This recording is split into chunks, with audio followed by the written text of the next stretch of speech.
The Tenerife airport disaster. A tragedy etched in the annals of aviation history. Unfolded on a fateful day. March 27, 1977. This catastrophic event claimed 583 lives, making it the deadliest accident in aviation history.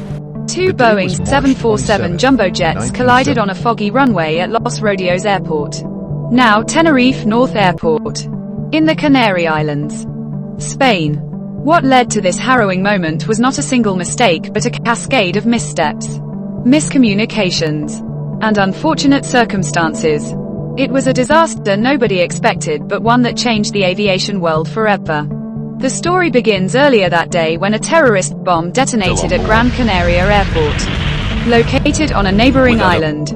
The explosion, targeting a flower shop in the airport terminal, injured 8 people and caused a wave of panic among passengers. Authorities shut down Gran Canaria Airport temporarily as they investigated the threat and searched for additional bombs.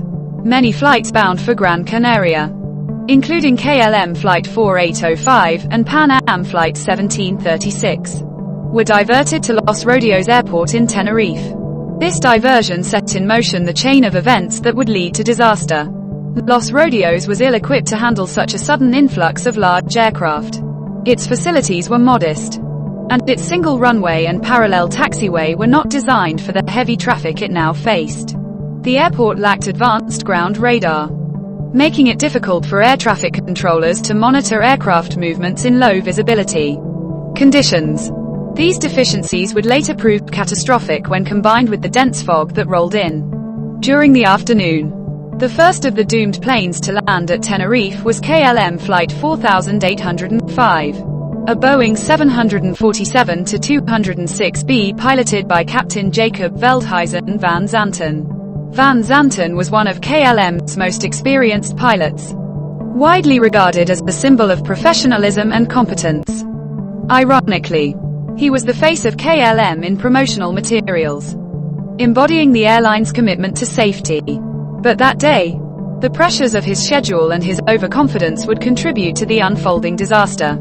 Alongside him in the cockpit were First Officer Klaas Moers and Flight Engineer Willem Schroeder, both capable and seasoned professionals. Shortly after KLM's arrival, Pan Am Flight 1736 landed. This aircraft, a Boeing 747-121, was under the command of Captain Victor Grubbs, with First Officer Robert Bragg and Flight Engineer George Warnes assisting him.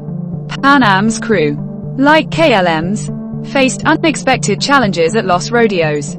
The airport was overcrowded, and the temporary closure of Gran Canaria had caused delays for everyone. As the hours dragged on, tensions began to rise. KLM's crew decided to refuel their aircraft while waiting for clearance to depart. This decision, while practical in theory, meant that the aircraft would be heavier and require a longer takeoff roll. Pan Am, meanwhile, was parked behind the KLM jet, waiting for its turn to taxi. The long wait tested the patience of both crews. Captain Van Zanten, in particular, felt the weight of operational pressures. Delays at Tenerife could jeopardize his crew's mandatory rest period, forcing further disruptions to KLM's schedule. His determination to depart as quickly as possible would later cloud his judgment at a critical moment.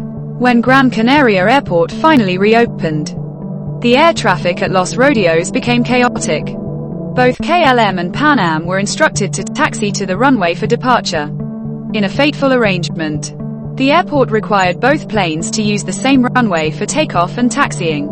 As the taxiway was partially obstructed by other parked aircraft, the Pan Am jet was instructed to taxi down the runway and exit via a designated turnoff to clear the way for KLM's takeoff. But things did not go as planned. The taxiway exits at Los Rodeos were poorly marked, and the heavy fog obscured visibility. The Pan Am crew, struggling to locate the correct turnoff, missed their designated exit and continued further down the runway. Meanwhile, KLM's crew had completed their pre-flight preparations and believed they had clearance for takeoff. This belief was tragically unfounded. In the dense fog, the KLM crew could not see the Pan Am jet still taxiing ahead. The air traffic controllers, unable to visually confirm the positions of the aircraft, relied on radio communications. These communications, however, were plagued by misunderstandings and overlapping transmissions. When the KLM crew heard the phrase, "clear for takeoff," they mistook it as permission to proceed, though it was actually part of a separate message. Captain Van Zanten pushed the throttles forward, and the massive KLM jet roared down the foggy runway. At the same time, Pan Am's crew became aware of the impending danger. Through the mist, Captain Grubbs saw the landing lights of the KLM jet hurtling toward them. In a desperate attempt to avoid the collision, he veered the Pan Am jet to the left. But there was little time to react. The KLM aircraft, still accelerating for takeoff, struck the Pan Am jet just as it lifted off the ground. Its undercarriage and engines tore through the Pan Am's fuselage, igniting a massive fireball that consumed both planes. The impact was so violent that it could be heard miles away. On the Pan Am plane, chaos erupted as passengers and crew scrambled to escape. First Officer Robert Bragg played a heroic role, guiding survivors through a hole in the fuselage created by the impact. His quick thinking and calm demeanor saved lives. But the Inferno claimed 335 passengers and crew, leaving only 61 survivors. Many of these survivors sustained severe burns and injuries, and their recovery would be long and painful. The KLM jet fared worse. All 248 people on board perished, as the aircraft was fully engulfed in flames. The weight of the extra fuel made the fire even more intense, leaving no chance of survival.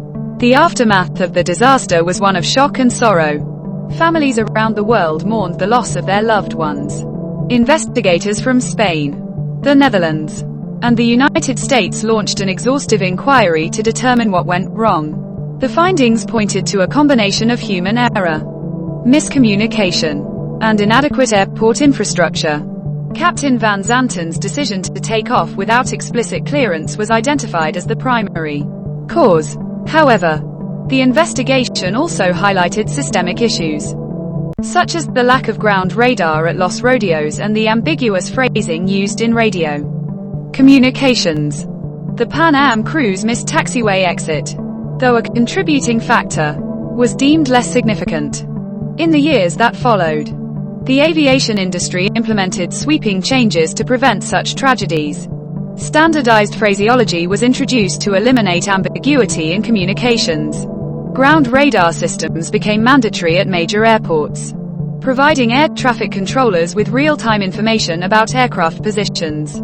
Crew resource management, CRM, training was revamped to encourage open dialogue among crew members, empowering them to challenge decisions if safety was at risk.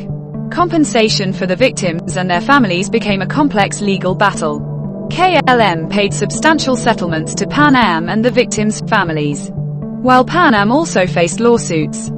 The exact amounts remain undisclosed, but the financial toll on both airlines was immense, running into hundreds of millions of dollars. The Tenerife disaster also left a cultural imprint, inspiring documentaries, films, and books that explored the human and technical factors behind the tragedy. Survivors like Robert Bragg shared their stories, ensuring that the lessons of that day would not be forgotten. As of 2024, aviation safety has advanced significantly, with technologies like automatic collision avoidance systems and stricter air traffic control protocols. Yet the memory of Tenerife serves as a solemn reminder of the importance of vigilance and communication in the skies. The lives lost that day will never be forgotten, and their legacy continues to shape the future of air travel. Los Rodeos Airport, now Tenerife North Airport, became historically busy during the Tenerife airport disaster primarily due to unforeseen circumstances. But its strategic location and its role as a gateway to the Canary Islands also contribute to its significance. The Canary Islands are a major tourist destination, attracting millions of visitors annually with their mild climate, volcanic landscapes, and unique biodiversity. Tenerife, the largest island in the archipelago, is particularly popular. This popularity makes its airports vital hubs for tourism and commerce. Why was Los Rodeos Airport so busy? Diverted flights. On the day of the disaster, Los Rodeos Airport faced an unusual surge in traffic because Gran Canaria Airport, the main international airport in the region, was temporarily closed due to a terrorist bombing threat. This forced multiple flights, including KLM Flight 4805 and Pan Am Flight 1736, to divert to Tenerife. The sudden influx of large aircraft overwhelmed Los Rodeos, which was not equipped to handle such high-capacity operations simultaneously. Tourist traffic. The Canary Islands are a year-round tourist hotspot due to their temperate climate. Europeans, particularly from colder regions, flock to the islands for vacations. March, the month of the disaster, is part of the spring tourism season, contributing to higher than usual passenger numbers. Geographical location. The Canary Islands lie on key air routes between Europe, Africa, and South America. This strategic positioning makes Tenerife a convenient stopover or destination for transcontinental flights, particularly in the era when long-haul planes required refueling more frequently than modern jets. Limited infrastructure. At the time of the accident, Los Rodeos was a smaller airport with basic facilities. It had a single runway and a parallel taxiway, which became critically congested when handling diverted flights. Its design did not account for the simultaneous operation of large jumbo jets, like the Boeing 747s, involved in the disaster. Foggy weather and dangerous seasons. The Tenerife North region is known for frequent fog due to its unique geography. The airport sits at an elevation of approximately 2,077 feet, 633 meters, above sea level, where cooler mountain air interacts with warmer, moist air from the ocean. This creates low-lying cloud cover and dense fog, particularly during certain times of the year. Fog-prone months. Fog is most common during late autumn, winter, and early spring, roughly November to March. These months often see a mix of colder air masses and moist trade winds, leading to reduced visibility. Dangerous landings. Pilots often find landing at Tenerife North Airport challenging due to unpredictable weather patterns. The fog can reduce visibility to a few meters, making it hazardous for aircraft to navigate the runway without advanced instrumentation. In 1977, Los Rodeos lacked ground radar, which compounded the risks. Flight operations at Tenerife North Airport. Despite its history, Tenerife North Airport remains a critical part of the Canary Islands transportation network. It has undergone significant upgrades since the disaster, including modernized air traffic control systems, improved navigation aids, and a new terminal building. Daily flights. On average, Tenerife North handles approximately 100 to 200 flights per day. Most of these are regional flights connecting the Canary Islands with mainland Spain and into island traffic. It also accommodates international flights. Although the larger Tenerife South Airport handles the bulk of international tourism traffic today. Seasonal peaks. During peak tourist seasons, such as summer and the Christmas holidays, the number of flights and passengers increases significantly. Tenerife's popularity as a destination ensures a steady flow of traffic throughout the year. Legacy of the disaster and modern implications. The Tenerife airport disaster highlighted the dangers of operating in foggy conditions without sufficient technological support. Today, the airport has improved safety measures, including advanced instrument landing systems, ILS, and ground radar, to manage low visibility conditions. Pilots flying into Tenerife North receive extensive briefings about the weather patterns and the airport's unique challenges. While fog and heavy traffic remain concerns, Tenerife North has become safer over the years. Nevertheless, its geographical location and weather patterns ensure that it remains a site requiring precision and caution for pilots, particularly during the fog-prone months. Construction and inauguration of Tenerife North Airport. Tenerife North Airport, formerly known as Los Rodeos Airport, was constructed in the 1940s during the Spanish Civil War to enhance air connectivity for the Canary Islands. It officially opened in 1946. The first flight to land was a domestic route from mainland Spain, marking its role as a regional hub for passenger and cargo transport. While details of the exact first international flight are less clear. Flights from European nations soon followed as tourism to the Canary Islands grew post-World War II. Crashes in the history of Tenerife North Airport. Tenerife North Airport has witnessed several accidents over its history, though none were as catastrophic as the 1977 disaster involving the KLM and Pan Am Boeing 747s. Here is a summary of significant incidents. 1977 Tenerife Airport disaster. The deadliest aviation accident in history, with 583 fatalities. Other crashes. Over the decades, there have been occasional minor accidents, mostly involving smaller aircraft, such as misjudged landings or mechanical failures. Notably, a 1980 crash involved a Spanish military plane during bad weather, though casualties were significantly fewer compared to the 1977 disaster. Total crashes. Fewer than 10 major incidents in its operational history. Modern safety measures, including advanced radar and improved pilot training, have made Tenerife North a significantly safer airport. Compensation for air crashes globally. The compensation paid in air crashes varies significantly depending on the legal systems involved, insurance coverage, and the circumstances of the crash. In most cases, airlines carry liability insurance to cover such incidents. Compensation to passengers and families. For international flights, compensation is often governed by the Montreal Convention. As of 2024, payouts for death or serious injury typically reach up to $150,000 to $200,000 per passenger in no-fault cases. In the Tenerife disaster, claims varied widely. KLM and Pan Am compensated victims' families, reportedly paying millions collectively, though exact figures remain unclear. Compensation to crew. Airlines often provide life insurance and compensation packages to crew members' families, which may include pensions or lump sum payments. Benefits for deceased staff's families. Airlines usually offer pension payouts, provident funds, or survivor benefits to the families of deceased crew members. Some companies also provide employment opportunities for family members, though this varies widely by company and region. Largest known settlements. The largest settlements in aviation history often involve legal battles. The Lockerbie bombing, Pan Am Flight 103, saw payouts of $2.7 billion, while settlements for the September 11 attacks exceeded $7 billion. These cases included state-sponsored terrorism elements, which increased the compensation significantly. Air travel safety. Total deaths in aviation history.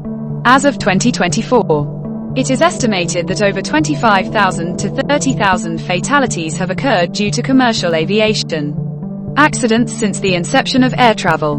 While the number might sound high, it must be viewed in the context of billions of passengers who fly annually. Percentage of major and minor accidents. Major accidents. Less than 1% of flights result in catastrophic crashes. Minor accidents. Slightly more frequent, but still under 2%. These include incidents like hard landings or minor mechanical failures. Overall safety rate. Air travel remains among the safest modes of transport, with a fatal accident rate of approximately 1 in 16 million flights. Comparison with other modes of transport. By passenger mile. Flying is safer than driving, biking, or even walking in terms of fatalities. Advances in technology and pilot training continue to improve this record. Difference between normal planes and jumbo jets, e.g., Boeing 747. Size and capacity. Jumbo jets like the Boeing 747 are significantly larger, with capacities exceeding 400 passengers compared to the 100 to 200 of smaller aircraft like the Boeing 737 or Airbus A320. Range. Jumbo jets are designed for long-haul international flights, with ranges of 7,000 to 8,000 miles, while smaller planes are often used for domestic or short-haul flights. Engines and power. A Boeing 747 has 4 engines compared to the 2 engines typical of smaller aircraft. This design provides redundancy, increasing safety over long distances. Runway and taxiway needs. Jumbo jets require longer runways for takeoff and landing and wider taxiways for maneuvering, which can be a challenge at smaller airports like Los Rodeos in 1977. Operational costs. Jumbo jets are more expensive to operate, requiring more fuel and maintenance but offering greater efficiency per passenger on long routes. Why air travel is safer now. Post 1977 Tenerife disaster. Aviation authorities and airlines have implemented numerous safety measures. Improved air traffic control. Ground radar is now standard at major airports, allowing air traffic controllers to monitor aircraft even in low visibility conditions. Standardized communication protocols. Ambiguities in pilot-controller communication, a major factor in the Tenerife disaster, have been minimized through clearer phrasing and the universal use of English. Runway and taxiway improvements. Airports now maintain larger and more organized taxiways to accommodate jumbo jets, reducing congestion risks. Pilot training. Pilots undergo rigorous training in crew resource management, CRM, emphasizing teamwork, decision-making, and handling high-pressure scenarios. Technological advancements. Autopilot, collision avoidance systems, and advanced weather forecasting have greatly reduced the risk of crashes. Legacy of Tenerife North Airport. Today, Tenerife North is equipped with modern infrastructure, handling fewer international flights to reduce congestion. While its foggy conditions remain a challenge, it stands as a testament to aviation's capacity to learn from tragedy, adapting through innovation and stringent safety protocols. Passengers' journey. Departure and destination. The passengers aboard the two ill-fated planes in the Tenerife airport disaster were on very different journeys, united by tragedy when their paths crossed unexpectedly at Los Rodeos Airport. KLM Flight 4805. Origin: Amsterdam Schiphol Airport, Netherlands. Destination: Gran Canaria Airport, Las Palmas, Canary Islands. This flight carried a mix of Dutch tourists and some international travelers. Most passengers were heading to the Canary Islands for vacation. The flight had diverted to Los Rodeos Airport due to a bombing threat at Gran Canaria Airport, forcing an unplanned layover at Tenerife.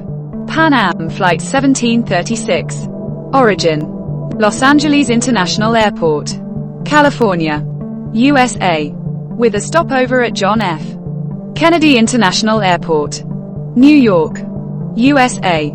Destination: Gran Canaria Airport, Las Palmas, Canary Islands.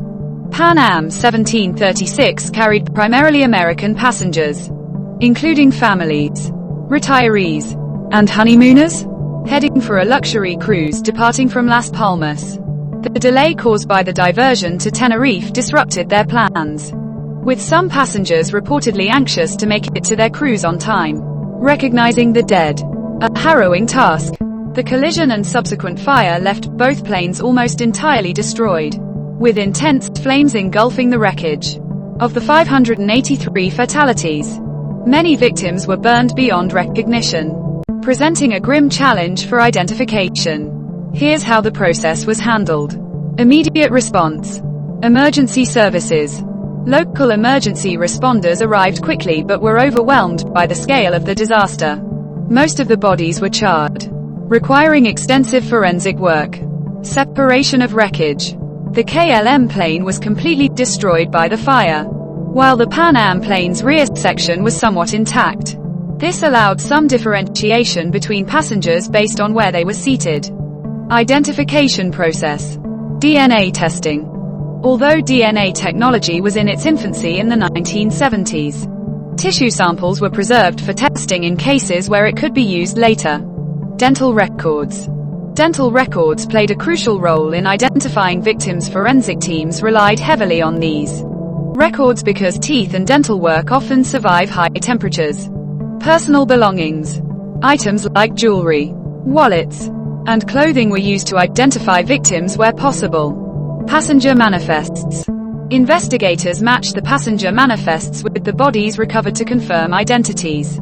Surviving passengers and crew helped clarify who was seated where, which expedited the process. Family assistance. Families were asked to provide detailed descriptions of their loved ones, including physical characteristics, dental histories, and any unique identifiers like scars or tattoos. Challenges. Severity of burns. The intensity of the fire made it impossible to identify many victims visually. In some cases, entire families perished, complicating the process as there was no one to confirm the deceased. Inaccessibility of some remains. Parts of the wreckage were too damaged to allow recovery of remains, particularly in the KLM plane. Where were the passengers from? KLM Flight 4805. The majority of passengers were Dutch nationals. Some international tourists, though the majority were traveling from Amsterdam for leisure. Pan Am Flight 1736.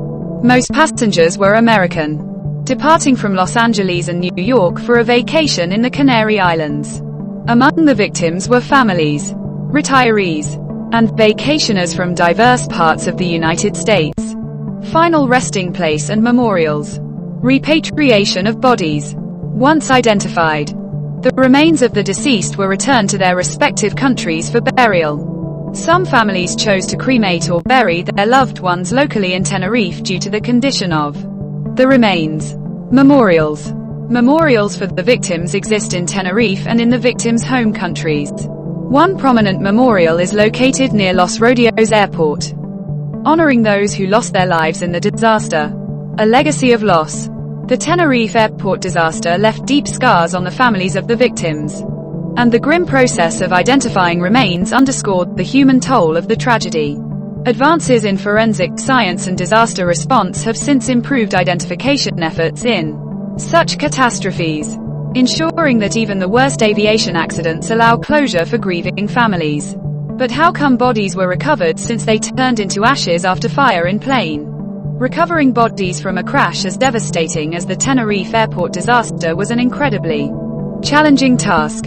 While the intense fire caused by the collision and explosion reduced many remains to ashes, not all bodies were completely incinerated. Here's how and why some remains were recoverable. Why were bodies recoverable despite the intense fire? Nature of fire in aircraft crashes. The fire in the crash primarily consumed the fuselage, seats, and fuel-laden areas of the planes. However, fire intensity is not uniform across all sections. Some parts of the aircraft, particularly areas farthest from the impact point or protected by structural elements, experienced less intense heat. For example, the Pan Am aircraft's rear section was not entirely engulfed in flames, as it was sheared off before the main fire consumed the front and middle sections. Survivors from this area reported seeing bodies that were charred but not completely incinerated. Partial protection by wreckage. Parts of the fuselage and debris shielded some remains from direct exposure to the flames. This shielding slowed the combustion process, leaving parts of the bodies recognizable or recoverable for forensic identification. Duration of fire. While the fire was intense, the emergency response arrived relatively quickly. Although the flames burned fiercely, the time of combustion was limited, leaving some remains in a partially burned state rather than turning completely to ash. Recovery of remains. Charred remains. Many bodies were heavily burned and unrecognizable. However, even in such cases, fragments of bone, teeth, and other resilient tissues were recoverable. These parts could survive high temperatures, providing crucial evidence for identification. Unburned or less burned remains. In areas of the planes where the fire didn't spread completely, such as the tail section of the Pan Am jet, remains were more intact. These were easier to recover and identify. Personal items found with remains. Items like watches, jewelry, and metallic objects helped identify victims, even when their bodies were heavily burned.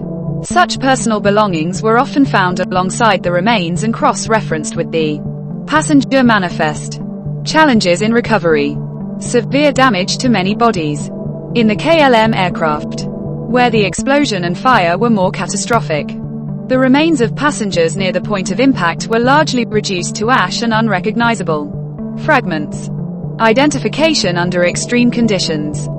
Given the state of many remains, Visual identification was impossible for most victims. Forensic techniques were required to match remains with dental records, skeletal characteristics, or DNA, though the latter was limited in the 1970s.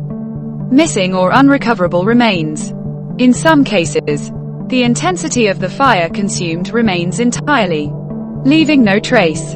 For these victims, families received symbolic closures, such as memorial plaques, rather than physical remains.